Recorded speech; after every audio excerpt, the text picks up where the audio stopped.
Guys welcome back. स्वागत है आप सभी लोगों का। और ये सीरीज को जो हम स्टार्ट करने वाले हैं, सबसे पहले मैं इसको इंट्रोड्यूस करने का काम करना चाहता हूं। आपके 2 मिनट समय लगेंगे इसमें, बाकी फिर 5 मिनट से 7 मिनट की वीडियोस होने वाली हैं। जो भी है पूरे साइंस को हम कैसे कवर करने वाले हैं, ये पूरा हम देखने वाले हैं, ठीक ना। तो सबसे पहले बता दूं आप लोगों को, मेरा नाम है विवेक पांडे और मैं इस चैनल पे आप लोगों के लिए कंटेंट लेके आऊंगा ग्रुप डी से रिलेटेड, क्योंकि ग्रुप डी के एग्जाम हमारे पास आने वाले हैं, ठीक है ना। जैसे ही कोर्ट का फैसला आता है एग्जाम शेड्यूल हो जाएगा आप लोगों का, और टाइम ज़्यादा है नहीं। साइंस में अच्छा स्कोर करने के लिए चाहिए बहुत अच्छी प्रैक्टिस, और वो प्रैक्टिस आपकी यहाँ पे हो सकती है, ठीक है ना। तो सबसे पहले बता दूं, सबसे पहले स्टार्ट करेंगे हम बायोलॉजी से। बायोलॉजी में जो भी चैप्टर्स हैं मैं डेली वाइज डेली उससे उसके एमसीक्यूज लाऊंगा यहाँ पे प्रैक्टिस के लिए, ठीक है ना। कभी 25, कभी 30, कभी 50, जैसे मैं बना पाऊंगा पीपीटी, ठीक ना, जितना रिक्वायरमेंट होगा उसके अकॉर्डिंग। और फिर जो है हम इसको कंटिन्यू करेंगे, फिर आगे फिजिक्स, और उसके बाद फिर केमिस्ट्री। केमिस्ट्री से क्वेश्चंस की संख्या कम देखी जाती है, इसलिए केमिस्ट्री को हम सबसे लास्ट में रखेंगे, क्योंकि अगर उसमें से एक दो टॉपिक्स छूट भी जाते हैं बाई चांस, वैसे छूटेंगे नहीं, लेकिन अगर छूट भी जाते हैं तो हमें उसका ज़्यादा लॉस ना झेलना पड़े, ठीक है ना। तो अब हम जो है स्टार्ट करेंगे। कोई क्वेश्चन हो आप लोगों का तो कमेंट सेक्शन खुला हुआ है, बिल्कुल स्वागत है कमेंट का आपके। तो शुरू करते हैं पहले क्वेश्चन के साथ, और पहला क्वेश्चन है आपका, मनुष्य में भोजन का पाचन कहाँ से प्रारंभ होता है। और ये इंपॉर्टेंट क्वेश्चन है, इसलिए बनता है क्योंकि पीवाईक्यू में आया हुआ है। और ये जो सीरीज चल रही है, इस सीरीज का क्या नाम रखा जाए, कोई लोग कमेंट करके जरूर बताएं। वैसे मैंने भी कुछ सोचा हुआ है, देखते हैं आप लोग का नाम जो आप सजेशन में आता है। तो पहला क्वेश्चन है, मनुष्य के भोजन का पाचन कहाँ से प्रारंभ होता है। ऑप्शन है आपके अमाशय, मुख, ग्रसनी और ग्रहणी, ठीक है ना। तो इसका जो राइट आंसर होने वाला है वो है मुख। मुख से ही आपका जो है सलाइवा आपके भोजन में मिलता है और वहीं से ही पाचन स्टार्ट हो जाता है। नेक्स्ट क्वेश्चन देखेंगे, क्वेश्चन नंबर 2, मनुष्य की जीभ पर कौन सा स्वाद पीछे की ओर से चखा जाता है। अगर आपने डाइजेस्टिव सिस्टम पढ़ा होगा तो आपको पता होगा कि जीभ में कौन कौन से एरिया में किस तरह के स्वाद जो है जो चखा जाता है, किस किस तरह के स्वाद को चखा जाता है। तो क्वेश्चन है आपका कि जीभ के पिछले हिस्से से कौन सा स्वाद चखा जाता है, and the right answer is कड़वा, ठीक है। नेक्स्ट क्वेश्चन देखेंगे, लार में कौन सा एंजाइम पाया जाता है। लार में कौन सा एंजाइम पाया जाता है, ऑप्शन है आपके पेप्सिन, ट्रिप्सिन, इमाइलेज और लिपेज। और राइट आंसर है आपका सी, इमाइलेज। इमाइलेज एंजाइम लार में पाया जाता है, जो कि वसा को पाचन में हेल्प करता है, ठीक है। नेक्स्ट क्वेश्चन देखेंगे, चौथा क्वेश्चन, अमाशय में प्रोटीन के पाचन के लिए कौन सा एंजाइम कार्य करता है। अमाशय में प्रोटीन के पाचन के लिए कौन सा एंजाइम कार्य करता है। आपके पास ऑप्शन है lipase, pepsin, amylase, maltase. Most of the students इसके आंसर्स को बता देंगे, क्योंकि पेप्सिन प्रोटीन का पाचन करता है, एंड बी ऑप्शन आपका सही है, बिल्कुल। पांचवा क्वेश्चन हम लोग देखेंगे, सॉरी फॉर बैकग्राउंड नॉइस, जो है मैं अभी ऐसे जगह पे हूँ जहाँ पे बैकग्राउंड का नॉइस आ रहा होगा। आई थिंक मैं कुछ जुगाड़ करूंगा इसका, ताकि ये नॉइस ना आए। पांचवें क्वेश्चन को देखेंगे, पित्तरस का निर्माण कहाँ होता है। पित्तरस का निर्माण कहाँ होता है, पित्तरस स्टोर कहाँ होता है, और पित्तरस भोजन में मिलता कहाँ पे है। ये तीनों क्वेश्चन बहुत इंपॉर्टेंट है। अभी मेरे पास पेन टैब नहीं है मेरा, वरना मैं आप लोगों से उसमें कनेक्ट करके मैं लिख के आपको बता देता। मैंने ऑर्डर कर दिया है, 1-2 दिन में पेन टैब भी हमारा आ जाएगा, ठीक है ना। तो आप नोट कर सकते हैं अगर आप नोट करना चाहें तो। पित्तरस का निर्माण सबसे पहले कहाँ होता है। पित्तरस का निर्माण होता है दोस्तों आपके यकृत में, ठीक है ना। यकृत में निर्माण होता है, और ये आपके गाल ब्लैडर यानी कि पित्ताशय में जाके स्टोर होता है, ठीक है ना। और मिलता कहाँ पे है, मिलता है आपके अमाशय में, ठीक है ना। अमाशय में ये भोजन से मिल जाता है और वहाँ पे भोजन के पाचन में हेल्प करता है। नेक्स्ट क्वेश्चन देखेंगे, पित्तरस कहाँ संचित रहता है। देखिए नेक्स्ट क्वेश्चन आ गया ना आपके सामने, ये भी पीवाईक्यू का क्वेश्चन है, प्रीवियस ईयर में पूछा जा चुका है। पित्ताशय में, आप बिल्कुल श्योर आंसर आप लगा सकते हैं।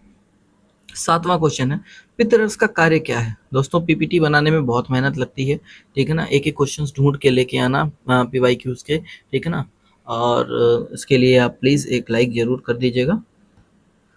हाँ, सातवां क्वेश्चन देखेंगे, पित्तरस का कार्य क्या है।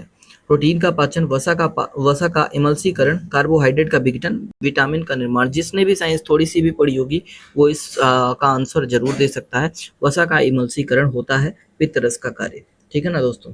तो बी ऑप्शन राइट है। आठवें क्वेश्चन पे देखेंगे, अग्न्याशय का रस कहाँ स्रावित होता है। अग्न्याशय का रस कहाँ स्रावित होता है, और इसका राइट आंसर जो है दोस्तों वो आपका बी ऑप्शन है, ग्रहणी में। कहाँ पे? ग्रहणी में। नौवां क्वेश्चन देखेंगे दोस्तों, अग्न्याशय का रस किसके पाचन में सहायक होता है? अब बताइएंगे कि अग्न्याशय का जो रस होता है वो किसके पाचन में होता है सहायक?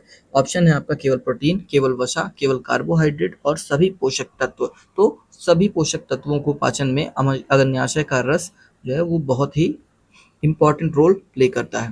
क्वेश्चन नंबर 10, छोटी आंत का सबसे लंबा भाग कौन सा होता है? छोटी आंत में दोस्तों 3 भाग होता है, इलियम, जेनुनम और डुडोनियम डुओडिनम। ठीक है ना, 3 भाग होता है, कोलन तो होता ही नहीं है, डी ऑप्शन बिल्कुल काट दिया जाए।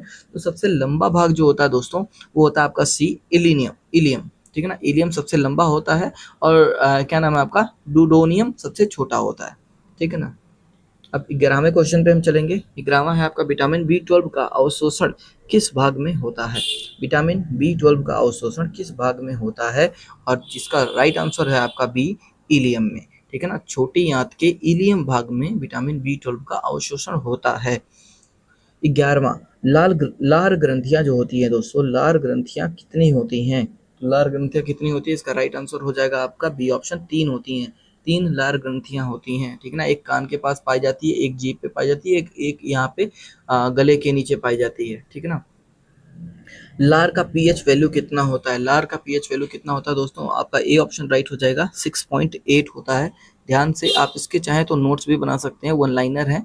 25 से 30 क्वेश्चंस लिखने में कोई बहुत बड़ी बात नहीं है दोस्तों, लेकिन अगर लिख के आप रिवाइज इसको कर लेंगे तो बहुत ही बेनिफिट मिल जाएगा। वैसे आप चाहेंगे तो मैं इसको 1 लाइनर में कन्वर्ट करके आपको दे भी दूंगा, जिससे पढ़ने में आसानी हो जाएगी। 14 क्वेश्चन जो है, भोजन नली का अन्य नाम क्या होता है? भोजन नली का अन्य नाम क्या होता है? ऑप्शन है आपका ट्रेकिया, इसोफेगस, फेरिंगस और लैरिक्स। तो इसका जो राइट आंसर हो जाएगा आपका इसोफेगस। ठीक है। 15वां क्वेश्चन, भोजन को गले से पेट पहुंचाने तक की प्रक्रिया को क्या कहते हैं? ये क्वेश्चन प्रीवियस ईयर में पूछा जा चुका है दोस्तों, आरआरबी ग्रुप डी और आरआरबी एनटीपीसी दोनों में पूछा जा चुका है। ठीक है, आपके ऑप्शन है डाइजेशन, इंजेशन, पेरिस्टालसिस और एब्जॉर्प्शन। तो इसको क्या कहेंगे हम? जो भोजन को गले से पेट तक पहुंचाने का होता है उसको बोलते हैं पेरिस्टालसिस। क्या बोलेंगे? पेरिस्टालसिस। 16वां क्वेश्चन, भोजन के पाचन में सबसे पहले कौन सा पोषक तत्व पचता है? और अगले आने वाले पीपीटीज में आपको एक चीज़ और देखने को मिलेगी, मे बी आपको इमेजेस देखने को मिल जाएं साथ में, और इसका हिंदी और इंग्लिश दोनों वर्जन आपको देखने को मिलेगा, क्योंकि साइंस एक ऐसा सब्जेक्ट है जिसमें हिंदी और इंग्लिश दोनों वैल्यू बराबर करता है। कई चीज़ें इंग्लिश में समझ में आ जाती हैं, कई चीज़ें हिंदी में। ठीक है, तो ये पहली पीपीटी थी तो इसलिए मैं इतना एफर्ट नहीं लगा पाया दोस्तों। ठीक है। 16वां क्वेश्चन जो है आपका, भोजन के पाचन में सबसे पहले कौन सा पोषक तत्व पचता है? भोजन के पाचन में सबसे पहले कौन सा पचता है पोषक तत्व? तो आपका सही आंसर हो जाएगा कार्बोहाइड्रेट। कार्बोहाइड्रेट बहुत ही जल्दी पचता है दोस्तों, इसीलिए आप देखे होंगे जब आप चावल खा लेते हैं तो आपको जल्दी भूख लग जाती है। ठीक है। जो 17वां, अमाशय में हाइड्रोक्लोरिक एसिड का कार्य क्या होता है? हाइड्रोक्लोरिक एसिड का क्या कार्य होता है अमाशय में दोस्तों? ऑप्शन है आपका वसा को तोड़ना, पेप्सिनोजन को सक्रिय करना, माल्टोज को ग्लूकोज बनाना या लार को पचाना। तो आप इसका जो असली आंसर हो जाएगा, सही आंसर हो जाएगा पेप्सिनोजन को सक्रिय करना। ठीक है दोस्तों। 18वां क्वेश्चन, मनुष्य की आंत की लंबाई लगभग कितनी होती है? अब ये आंत की लंबाई पूछा है तो छोटी आंत बड़ी आंत कुछ इसमें डिफाइन नहीं कर रखा है, पर इसका जो राइट आंसर हो जाएगा आपका 9 मीटर हो जाएगा। सारों को कंप्लीट कनेक्ट करके आंत की लंबाई पूछा है तो दोनों को हम ऐड कर देंगे। ठीक है। रक्त में ग्लूकोज की अधिकता की स्थिति को क्या कहते हैं? रक्त में ग्लूकोज की अधिकता की स्थिति को क्या कहते हैं? इसको जब आपके खून में ग्लूकोज की मात्रा जब ज़्यादा हो जाता है तो हो जाता है आपको शुगर। ठीक है ना, तो इसको क्या कहेंगे हम? इसको कहेंगे हाइपरग्लाइसीमिया। हाइपरग्लाइसीमिया। ओके। तो 20वां क्वेश्चन है आपका, रक्त में ग्लूकोज का